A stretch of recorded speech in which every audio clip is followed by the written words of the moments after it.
எடப்பாடியும் இடஒதுக்கீடும் சமூக நீதி வரலாற்றில் தனக்கென தனி இடம் பிடித்திருக்கிறாரா? ஏழை எளிய மாணவர்கள் வாழ்க்கையில் ஏற்படுத்திய இம்பாக்ட் என்ன? எட்டாத மருத்துவ கனவை எளிதாக்கியதன் வரலாறு.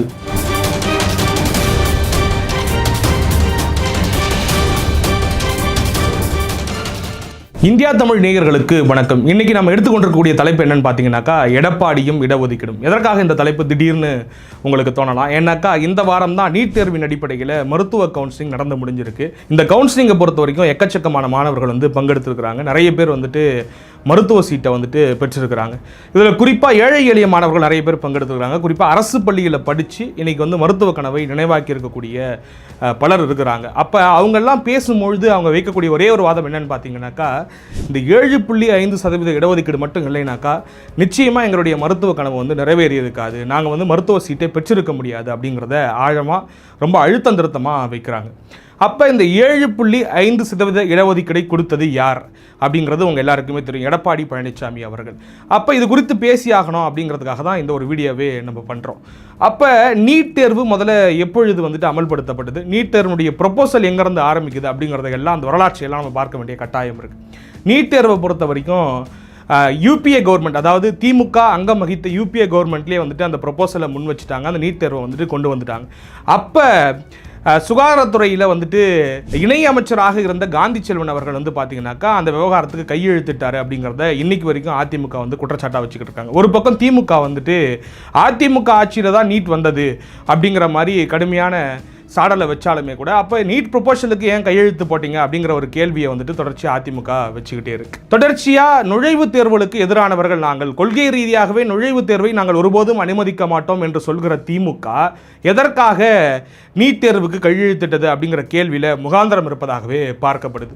ஏன்னாக்கா இன்றைக்கும் சொல்கிறார்கள், அதாவது இன்ஜினியரிங்கில் பார்த்தீங்கன்னாக்கா ஏற்கனவே ஒரு என்ட்ரன்ஸ் எக்ஸாம் இருந்தது, அந்த என்ட்ரன்ஸ் எக்ஸாமை அபாலிஷ் பண்ணது கலைஞர் அவர்கள் தான் என்று பெருமையாக நாம் ஒரு கிரெடிட் எடுத்துக்கிறோம்னாக்கா, எந்த அடிப்படையில் அப்படியான ஒரு கொள்கை அடிப்படையில் இருக்கக்கூடிய நாம் ஏன் நீட் தேர்வுக்கு கையெழுத்திட்டோம், காந்தி செல்வனை அனுமதித்தோம்? கிட்டத்தட்ட யூபிஏ கவர்மெண்ட்டுங்கிறது திமுகவினுடைய ஆதரவில் இயங்கின ஒரு அரசாங்கம். அப்போ திமுகத்தினுடைய ஆதரவை விலக்கி கொண்டால் அந்த அரசாங்கமே நடக்காது. அப்படிப்பட்ட நிலையில் நாம் ஏன் அந்த ப்ரொபோசலுக்கு இசைந்து போனோம் அப்படிங்கிற கேள்வியை இன்றளவும் வச்சுக்கிட்டு இருக்கிறாங்க. அதாவது 2014 மோடி கவர்மெண்ட் வந்துட்டாங்க. அப்போ மோடி கவர்மெண்ட் அந்த நீட்டை அமல்படுத்துறதுக்கான முயற்சிகள் எடுக்கிறாங்க, அதை அமலும் படுத்துகிறாங்க. அப்போ தமிழகம் பார்த்தீங்கன்னாக்கா நீட் தேர்வு வேண்டாம், இதனால் பல கிராமப்புற மாணவர்கள் பாதிக்கப்படுவாங்க, பொருளாதார ரீதியாக வலுவில்லாதவங்க எப்படி அந்த நீட் தேர்வை சந்திக்க முடியும்? ஏன்னா நீட் தேர்வை பொறுத்த வரைக்கும் பெரும்பாலான கேள்விகள் சிபிஎஸ்இ பாடத்திட்டத்திலிருந்து கேட்கப்படுது. அப்போ மாநில பாடத்திட்டத்தில் ஸ்டேட் போர்டில் படிக்கக்கூடிய மாணவர்கள் எப்படியாக அவங்க கூட காம்படிட் பண்ண முடியும், எப்படி அவங்களால அவங்க கூட சந்தித்து, அதாவது போட்டி போட்டு வெற்றி பெற முடியும் அப்படிங்கிற கேள்வி எழுப்பி அதனால் எக்கச்சக்கமான ஏழை எளிய மாணவர்கள் பாதிக்கப்படுவாங்க அப்படிங்கிற மாதிரி சொல்லப்படுது. இதுலேயும் பார்த்தீங்கன்னாக்கா தனியார் பள்ளிகளில் படிக்கக்கூடிய மாணவர்கள் ஓரளவுக்கு பொருளாதார ரீதியாக வலுப்பெற்ற குடும்பத்தில் இருக்கக்கூடியவர்களாக இருப்பாங்க, அதனால தான் தனியார் பள்ளிகளில் பணம் கட்டி படிப்பாங்க. அப்போ அவங்களுடைய பேரண்ட்ஸ் என்ன பண்ணுறாங்கனாக்கா, நீட் கோச்சிங் அப்படிங்கிற அடிப்படையில் அந்த மாணவர்களை சேர்த்து விட்டு அவங்கள ஓரளவுக்கு தேர்ச்சி கொண்டு போட்டி போட வைக்கிறாங்க சிபிஎஸ்இ மாணவர்களோடு அப்படின்னும் பொழுது, அப்போ பொருளாதார ரீதியாகவும் வலுவில்லாத, அப்போ பாடத்திட்ட அடிப்படையிலையும் பார்த்தீங்கன்னாக்கா முற்றிலுமாக சிபிஎஸ்சியில் கேள்வி கேட்குறாங்க, அப்போ ஸ்டேட் போர்டில் கேட்கல அப்படின்னும் பொழுது எந்தவித வாய்ப்பும் இல்லாத ஒரு சூழல் இந்த அரசு பள்ளி மாணவர்களுக்கு ஏற்பட்டுடுது. அப்போ அந்த அடிப்படையில் தான் பார்த்தீங்கன்னாக்கா சில பல விஷயங்கள்லாம் நடந்தது. உங்களுக்கு தெரியும், சில பேர் உயிர் நீத்தாங்க. குறிப்பாக அனிதா அவர்கள் உயிர் நீத்த விஷயம் உங்களுக்கு எல்லாருக்கும் தெரியும். அந்த புள்ளியிலிருந்து இந்த விவகாரம் பெரிய அளவுக்கு பூதாகரமாகுது. அப்போ தமிழ்நாடு அரசு ஒரு இக்கட்டான சூழலுக்கு தள்ளப்படுது. அப்போ ஒரு ஆண்டு ஸ்டே ஆர்டர் வேறு வாங்கி வச்சுருந்தாங்க, அதாவது நீட் தேர்வுக்கு ஒரு குறிப்பிட்ட ஆண்டுக்கு ஸ்டே ஆர்டர் வாங்கி வச்சுருந்தாங்க. அதை தாண்டி சுப்ரீம் கோர்ட் என்ன சொல்லுதுனாக்கா, இனி அந்த ஸ்டேலாம் கொடுக்க முடியாது, ஒரு மாநிலத்துக்கு மட்டும் விலக்கு கொடுப்பதற்கான வாய்ப்பு இல்லை அப்படிங்கிற மாதிரி சொல்லி நீங்கள் நீட் எக்ஸாம்ஸ் இம்ப்ளிமெண்ட் பண்ணி அதன் அடிப்படையில் தான் மருத்துவ சேர்க்கையை நடத்தணும் அப்படிங்கிற மாதிரி சொல்லிடுறாங்க. அப்போ இங்கே பெரும் சிக்கல் ஏற்பட்டு விடுது. இப்போ இதன் அடிப்படையில் நீட் தேர்வின் அடிப்படையில் தொடர்ச்சியாக மருத்துவ சேர்க்கை நடைபெறும் பொழுது முதலாம் ஆண்டில் எந்த மாணவர்களுமே, அதாவது அரசு பள்ளியில் படிக்கக்கூடிய எந்த மாணவனுக்குமே வாய்ப்பு கிடைக்கல அப்படிங்கிறத பார்க்குறோம். அடுத்த ஆண்டில் ஒரு 4 பேர் தான் சேர்றாங்க, அடுத்த ஆண்டில் ஒரு 5 பேர் தான் சேர்றாங்க அப்படிங்கிறத பார்க்குறோம். அப்போ இது ஒரு மிகப்பெரிய அநீதியாக, ஒரு சோசியல் ஜஸ்டிஸுக்கு எதிரான ஒரு விஷயமாக, ஒரு சமூக அநீதியாக பார்க்கப்பட்டது.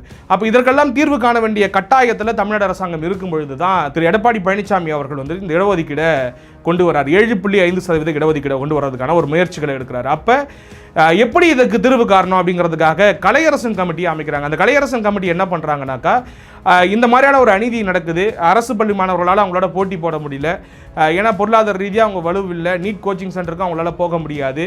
அப்போ அந்த நீட் தேர்வுலையுமே இந்த மாதிரியான கடினங்கள், குறிப்பாக வந்துட்டு ஒரு பாகுபாடான ஒரு சூழல் இருக்குது, சிபிஎஸ்இ அடிப்படையில் தான் நிறைய கேள்விகள் கேட்கப்படுது அப்படிங்கிறதெல்லாம் வச்சு என்ன அந்த குழு வந்துட்டு தீர்மானிக்கிறாங்க அப்படின்னாக்கா, நம்ம ஒரு இடஒதுக்கீடு கொடுத்துடலாம், ஒரு 10% இடஒதுக்கீடு வந்துட்டு நம்ம அந்த பசங்களுக்கு ஹரிசாண்டல் ரிசர்வேஷனாக கொடுத்துடலாம். அப்போ ஹரிசாண்டல் ரிசர்வேஷன் தான் உங்களுக்கு என்னன்னு தெரியும். வெர்டிகல் ரிசர்வேஷன்னாக்கா எஸ்சி, எஸ்டி, எம்பிசி, பிசி இதுங்கிறது வெர்டிகல் ரிசர்வேஷன். அப்போ இந்த பிரிவுகளில் ஹரிசாண்டல் ரிசர்வேஷன் கொடுக்கறது, குறிப்பாக வந்து இந்த 7.5 அப்படிங்கிறது உதாரணத்துக்கு ஒரு பிசி அப்படின்னாக்கா, அந்த பிசியில் 7.5% வந்துட்டு அரசு பள்ளி மாணவர்களுக்கு போயிடும். அதே போல் எம்பிசியில் 7.5 வந்துட்டு அரசு பள்ளி மாணவர்களுக்கு போயிடும். இப்படியான ஒரு ஹரிசாண்டல் ரிசர்வேஷனை கொண்டு வரணும் அப்படிங்கிற மாதிரி கலையரசன் கமிட்டி வந்து சொல்கிறாங்க. அப்போ இதை வந்து அரசாங்கம் ஏற்றுக்கொண்டு என்ன பண்ணுறாங்கனாக்கா, 10% கொடுக்காம 7.5% வந்துட்டு கொண்டு வரலாம் அப்படிங்கிற ஒரு முடிவுக்கு வந்து அமைச்சரவையினுடைய ஒப்புதலை பெற்று அதை சட்டமாக இயற்றி ஆளுநருக்கு அனுப்புகிறாங்க. அப்போ ஆளுநர் வழக்கம் போல் வந்துட்டு பார்த்தீங்கன்னாக்கா, நான் காலம் அதாவது டைம் கேட்குறாரு, என்னால் வந்துட்டு கொடுக்க முடியாது, ஒரு 3-4 வாரங்களில் எடுத்துப்பேன் அப்படிங்கிற மாதிரி சொல்கிறாரு. ஆனால் வந்துட்டு அடுத்த நாளே கிட்டத்தட்ட அடுத்த வாரமே வந்துட்டு அந்த சேர்க்கைக்கான வேலைகள்லாம் நடைபெற வேண்டிய சூழல் இருக்கிறதால இது சரிப்பட்டு வராது அப்படிங்கிறதால ஒரு அவசர சட்டத்தை பிறப்பிச்சு ஒரு அரசாணையை வந்துட்டு வெளியிடுது தமிழ்நாடு அரசாங்கம். அதனால தான் இன்றைக்கும் பார்த்தீங்கன்னாக்கா பிரச்சாரங்களில் போய் பேசக்கூடிய திரு எடப்பாடி பழனிசாமி அவர்கள் என்ன சொல்கிறாருனாக்கா, இந்தியாவிலேயே நான் ஒரு முதல்வர் தான் வந்துட்டு பார்த்தீங்கன்னாக்கா இந்த மாதிரியான ஒரு அவசர சட்டத்தை ஆர்டிகளை பயன்படுத்தி, அதாவது அரசியலமைப்பு சட்டம் கொடுத்துருக்கக்கூடிய சரத்தை பயன்படுத்தி பண்ணியிருக்கிறேன் அப்படின்னு சொல்லிட்டு மார்த்தட்டி சொல்கிறாரு.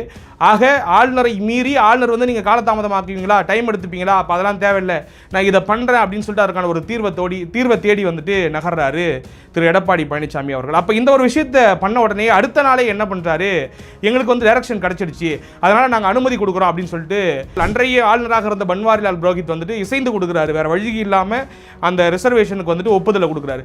அப்போ இந்த இடத்துல தான் வந்து பார்த்தீங்கன்னாக்கா சமூக நீதி வரலாற்றில் திரு எடப்பாடி அவர்கள் வந்துட்டு இடம்பெறாரு அப்படிங்கிறத நம்ம பார்க்குறோம்.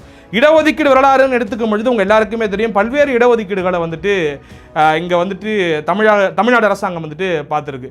அப்போ அந்த அடிப்படையில் திராவிட கட்சியினுடைய வரலாற்றில் வந்து பார்த்தீங்கன்னாக்கா கலைஞரை பொறுத்த வரைக்கும் அருந்ததியர்களுக்கு உள்ளிடஒதுக்கீடாக இருக்கட்டும், இஸ்லாமியர்களுக்கு உள்ளிடஒதுக்கீடாக இருக்கட்டும், இல்லை எம்பிசிங்கிற ஒரு பிரிவை உருவாக்குனதாக இருக்கட்டும், இப்படி நிறைய சொல்லலாம். அதே போல தான் திரு ஜெயலலிதா அவர்களை பொறுத்த வரைக்கும் பார்த்தீங்கன்னாக்கா இந்த 69% இடஒதுக்கீடுக்கு ஒரு பாதுகாப்பற்ற சூழல் வரப்பொழுது அப்படின்னு தெரிஞ்ச உடனேயே அதை குறிப்பிட்ட அட்டவணையில் அரசமைப்பில் சேர்த்து ஒரு பெரிய பாதுகாப்பு கொடுத்தாங்க, சட்ட பாதுகாப்பு கொடுத்தாங்க. அதனால தான் அவங்களுக்கு வந்து பார்த்தீங்கன்னாக்கா அன்றைய திராவிட கழக தலைவராக இருந்த கி வீரமணி அவர்கள் வந்து சமூக நீதி காத்த வீராங்கனை அப்படிங்கிற ஒரு பட்டத்தை கொடுத்தாங்க. இப்படிப்பட்ட வரலாறை கொண்டது தான் திராவிட இயக்கங்கள்.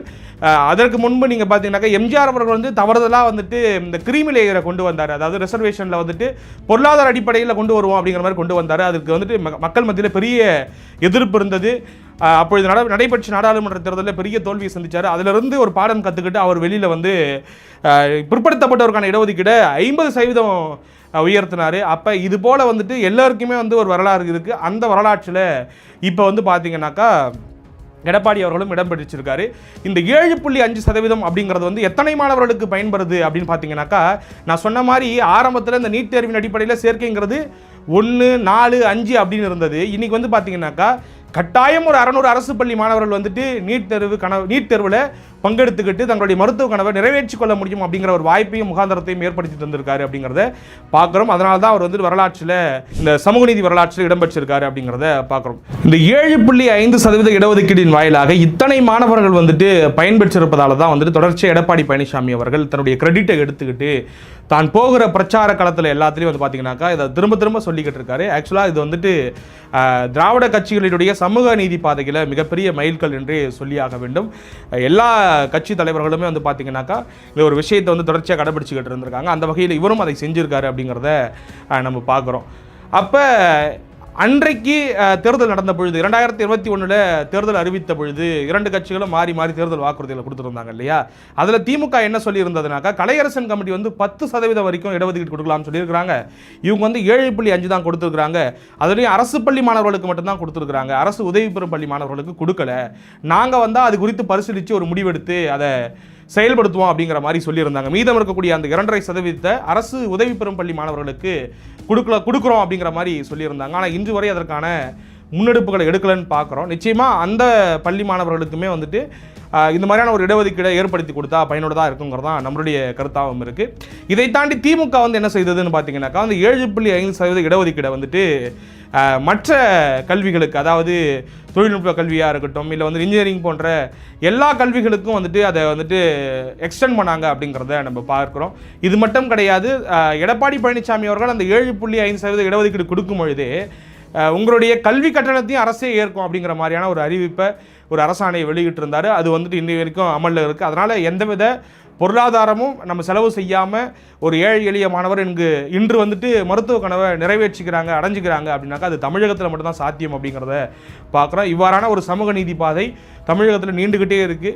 அதை தான் நம்ம குறிப்பிடணும். இந்த 7.5ங்கிறது எந்த அளவுக்கு ஒரு இம்பாக்டை கிரியேட் பண்ணியிருக்கு அப்படிங்கிறத சொல்கிறதுக்காக தான் இந்த ஒரு வீடியோவை நம்ம முயற்சி பண்ணோம், எடுக்கலாம்னு சொல்லிட்டு நினச்சோம். அதை தான் உங்களுக்கு நாங்கள் தெளிவாக விளக்கமாக சொல்லியிருக்கிறோம். உங்களுக்கு இதை பற்றின கருத்து இருந்தால் பின்னூட்டமிடுங்க, கமெண்ட் பண்ணுங்கள். நன்றி, வணக்கம்.